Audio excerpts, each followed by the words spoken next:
Don in London. Hello, it's July the 27th. My video is all about recovery from addiction to either substance or behaviour. My addictive substance, alcohol, my behaviour could be equally addictive around people, places and things. Trying to be in the right place, with the right people, doing the right things, having the right things. Probably trying to be perfect, although I don't know if I did. Striving to be perfect, striving to fit in, striving to be included, always trying hard because I didn't feel good enough.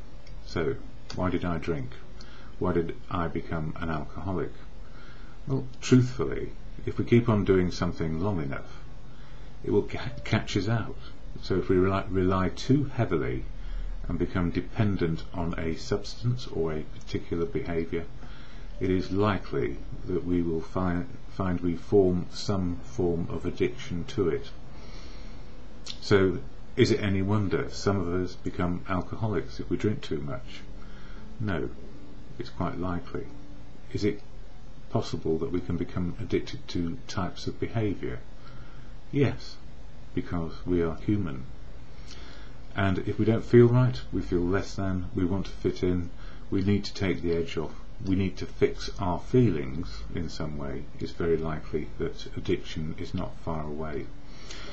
Addiction is, I don't know how to describe it, doing the same thing over and over again and expecting a different result as a consequence. So the more I drank, it didn't make me happy. I just wanted, in the end, oblivion, because I couldn't live life, couldn't deal with my feelings, and found it very difficult to live in the moment. So what helped me in the end? Well, I have to say family, friends, professionals, medical people all helped me stay alive long enough to get one or two moments of clarity.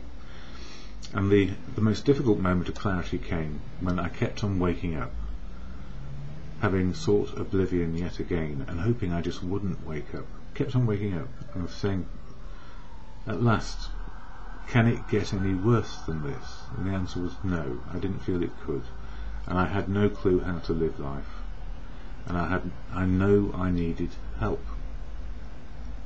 I knew I needed help back then.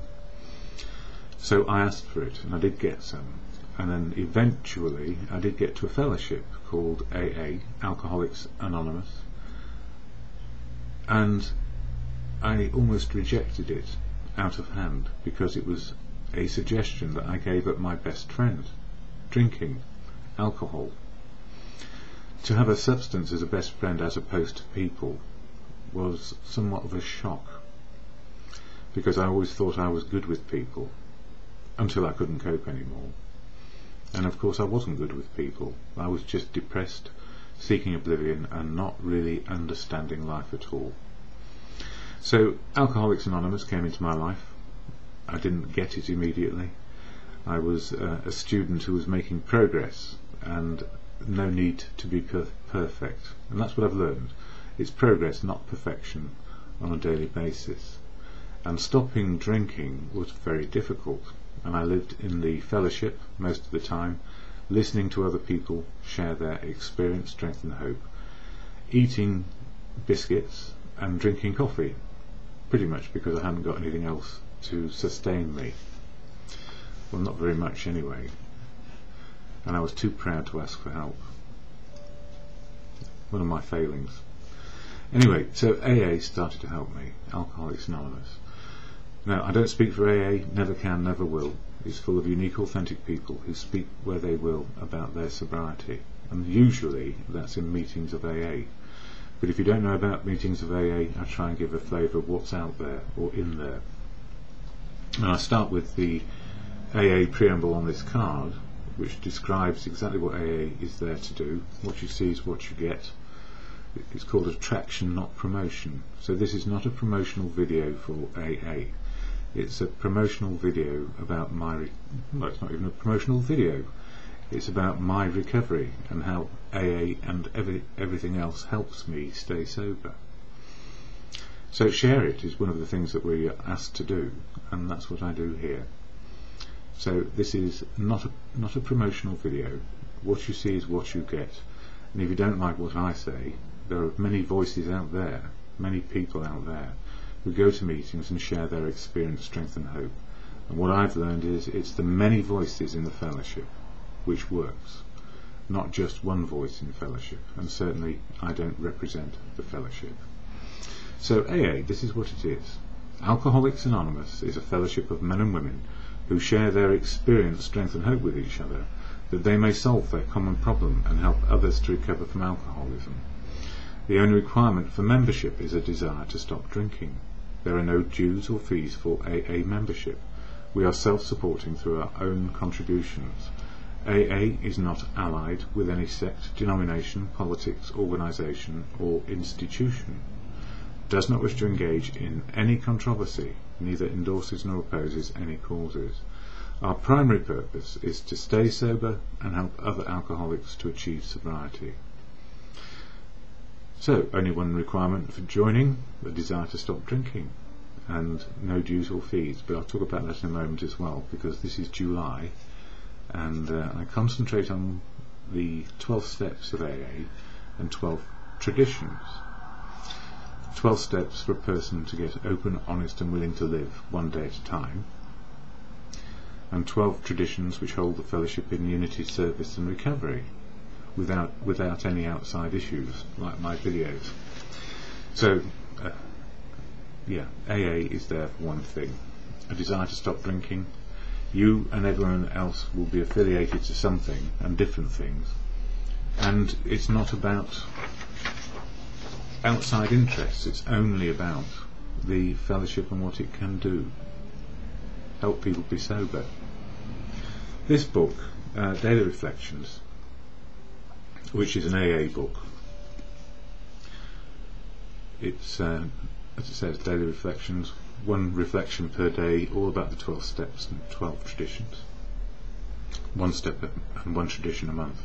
So July is all about having our shortcomings dealt with, if you like, on a daily basis. So my shortcomings are lack of courage, faith, confidence in doing the next right thing, or avoiding doing the next right thing because it seems too hard or too difficult, or puts me under the spotlight when I don't want to be under the spotlight. All those things can be difficult, but with a bit of perseverance, one day at a time, we learn a bit more courage, faith and confidence to face the day as it is without a drink in our hands. And then after a while we get used to it. We don't even think about drinking, but we remind ourselves on a daily basis it's a good idea not to, which is why we have a daily reflection book, so we don't forget, because as soon as we've learned something in recovery we tend to forget it unless we reinforce it and do something about it. So the 12 steps are there to do that. I'll share the daily reading from the AA Daily Reflections first, and the word God is used a lot in the literature because it is an emotional and spiritual program. So a lot of people believe in God, a lot of people don't believe in God, a lot of people don't know. So you don't have to sit on the fence about this at all. You can keep your faith and your beliefs as they are, whether you're an atheist, agnostic or believer. It's up to you to decide what you come to believe and what you understand for yourself, which works. So if you consider having a higher power of some sort, simply good conscience, or learning the wisdom of life from other people, and accept you aren't God, or God-like, or powerful in the sense that you can control other people, then you're probably in a place of understanding what humility might be, and that's the ability to keep on learning life as it keeps on unfolding on a daily basis. So I'm not suggesting you should have a belief in anything other than what you believe in. So when you hear the word God, it's as you come to understand a power greater than you in your life and that you aren't God. That's a good starting point, and work on it from there, because having faith, courage and confidence means probably an appeal to your good nature, your good conscience, and listening to the good which comes from other people. So the AA Daily Reflection for today, 27th of July. We will make every personal sacrifice necessary to ensure the unity of AA. We will do this because we have learned to love God and one another. Now, unity in AA doesn't mean you give up your soul to the fellowship. AA states in Tradition 1, no one can tell you what to do. No AA can tell another AA person what to do. But the unity of the fellowship is of primary importance, so that there is a place where you can go with a desire to stop drinking and make your mind up and make up free choices. So the word God in this context can be, we will do this because we've learned how to love others, be loved back, and useful. Or if you are a believer in God, it has maybe a different or maybe deeper meaning. I don't know that there is any deeper meaning than another person can have around belief. But if you have courage, faith and confidence to keep on going when things are getting tough, and ask for help from those who know something, that is, we don't know best, and we don't have to put on a brave face and try and tough it out. That's where we all go wrong often, get depressed and fed up and drink again. It goes on to say, to be self-supporting through our own or my own contributions was never a strong characteristic during my days as a practicing alcoholic. The giving of time or money always demanded a price tag. As a newcomer, I was told we have to give it away in order to keep it. As I began to adopt the principles of the Alcoholics Anonymous in my life, I soon found it was a privilege to give to the fellowship as an expression of my gratitude felt in my heart. And the point is, if you've got a few pennies to spare to cover coffee, rent, and other basic meeting running costs, make a contribution. But if you haven't got it to give and you end up starving, don't. You need to be, well, we need to apply common sense in all these things, but to give it away to keep it is a good plan. Simply by learning and sharing and then giving it away, we know that we've got it fresh in our own minds. What are the principles of the program and how do they work? So that's why it's important to give it away to keep it. And of course, if we help other people, they share back, not financially, but they share back in terms of support to improve our courage, faith and confidence to keep on going. And it goes on to say, my love of God and of others, or my love of others who will share their experience, strength and hope. I'm not missing God out deliberately. I'm saying that it can work whether you believe in God or not. And of others became the motivating factor in my life. With no thought of return, I realise that now that giving freely is God's way of expressing himself through me. So giving freely, sharing, being open, honest and willing to help means that if we have anything to offer other people of value in our sharing of wisdom, if God does work through people, which is highly likely, then we can listen and learn, and others can listen and learn too. So it's not about being right, it's about sharing the truth of what you know works for you, and then people can take the wisdom if it's applicable or not applicable to the way they live their lives and make freedom of choice with life as it is today. So there are so many ways to be sober, as many as there are people, unique and authentic in our journeys, just this one day. After all, we are all different ages, different backgrounds, different life experiences. So when we share wisdom, it may be useful to some and not useful to others. Thank goodness for that, otherwise we'd never get anywhere, would we? Because human beings have made it the most diverse place on the planet. Nobody's in the same place at the same time, exactly, although we may be living in the same moment. How am I feeling? This is me today. How am I feeling? Why and what can I do? Emotional and spiritual development and 12 steps to live free. So the program is all about emotional and spiritual development. When my feelings fit reality, I guess. So if my emotions fit with reality, then I have a better perspective on what I can and cannot do today, free of the past and wishing for the future. So that's quite complicated. If my feelings fit my experience, that is, I'm in the moment and everything I feel is appropriate to what's going on, all well and good. But if my past is getting in the way, that I have anger and resentments from my history, or cloud cuckoo land feelings from the past where I would have drunk myself into a stupor and thought I was in charge, then it's impacting on me. And when I say free of the past, free of the history of old emotions which are not applicable to today, and not wishing for the future, having expectations beyond what is possible right now. After all, the foundation stones of what happens next is always now. So we have to put the footwork in.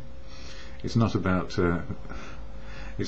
finding ourselves in a place of absolute joy and wonderment. This is not what the program is about. It's helping us live as life is today, the ability to cope with reality. And it can be quite difficult to do that. I found that quite difficult sometimes. I've had nasty shocks in recovery, which, well, I've dealt with them actually. Otherwise I wouldn't be able to do these videos, I guess. Or when things do go out of proportion, I still do the videos, but I share what's going on. But I feel okay this morning. I felt tired out yesterday afternoon.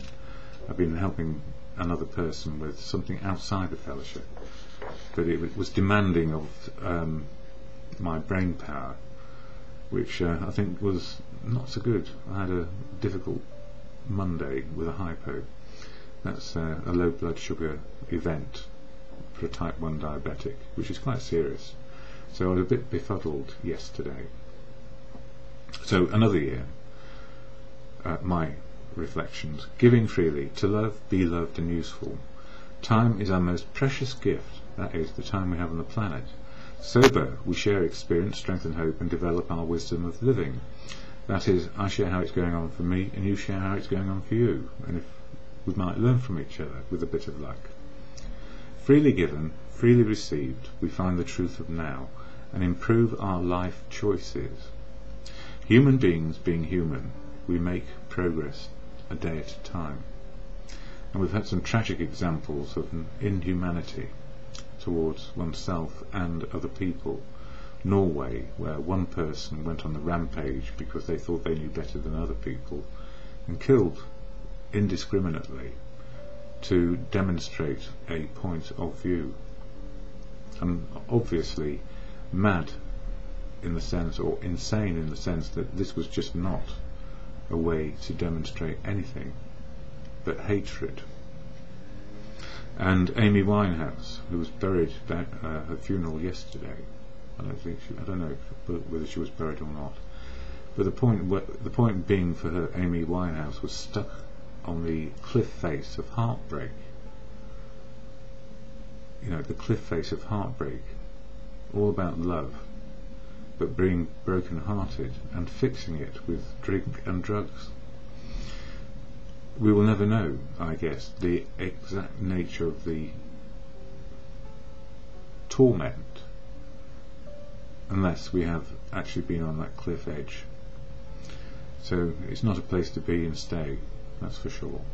We get heartbreak normally because our hearts get broken. We're human. Some people love us, some people don't. Some people can love us and some people can't. But to live on heartbreak and write about it and be addicted to the heartbreak as much as anything, that is a difficult place to be. From another year, to cherish tolerance and love. Back then in the day, lost in the madness and in early days of recovery, we might only value any experiences at the extremes. So extreme drug and drink and addiction means our feelings are at extremes. Hence my comment on heartbreak.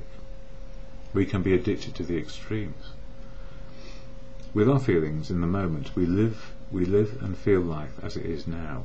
As we give to newcomers freely, we need not forget tolerance and love we received, so we cherish the truth today.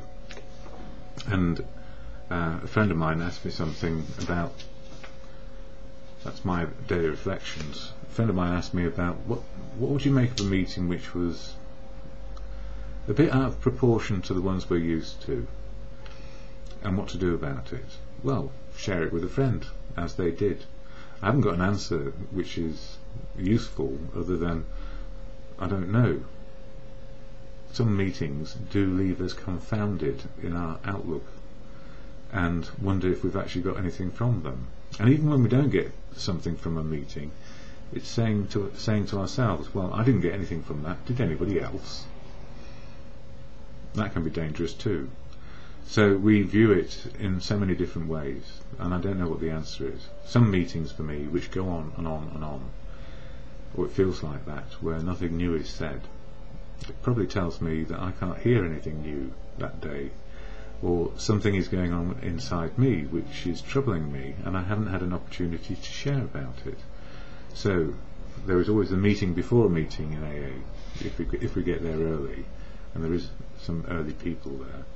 The meeting itself, where anything can happen in the next hour and a half, and then the meeting after, where we can maybe make a connection with other people. It all works as almost like a big unifying fellowship all around the world, which is what it is. But some of the meetings, I know that I'm very lucky. I've got a big choice here. 700 different types of AA meeting, and goodness knows how many NA meetings, that's Narcotics Anonymous, and if it was appropriate, Overeaters Anonymous, if it was appropriate, any old Anonymous out there, I would go to. And if I'm not sure what to do, I would go to what is called an Al-Anon meeting, which is all about people who have relatives, or we have suffered from being related to alcoholics. All fellowships work around 12 steps. All fellowships are about unity, service and recovery. So, I don't know, sometimes it's me when I go to a meeting, my head is so full of stuff going round and round, I can't hear what's going on. But I'm in the right place because I can sit there for a bit and think about it and try and get out of it. I just don't know the answer to that. I know I would raise the same question that were raised with me about, is this right? And I'd still say I don't know because I wasn't there. But that's just me. I can be off with a meeting as much as on with a meeting, and that's just simply because we are all in different places in this one moment in time. Our senses, the ability to see, hear and understand, can be challenged by what is going on around us in the day. So that's how it works. We all get to the same place, and we all say the serenity prayer at the end, because that's what binds us into reality. Can do, can't do, wisdom right now. And prayer and meditation. Would I have said a prayer when I was in active addiction? The answer is probably not. But we all learn how to make something work for us with unity, service, recovery and a desire to stop drinking, working together towards sobriety on a daily basis.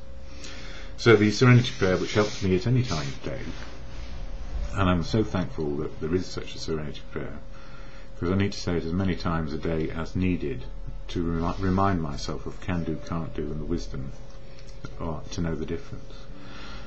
So, to God or in good conscience, as you understand for you, that's what's important.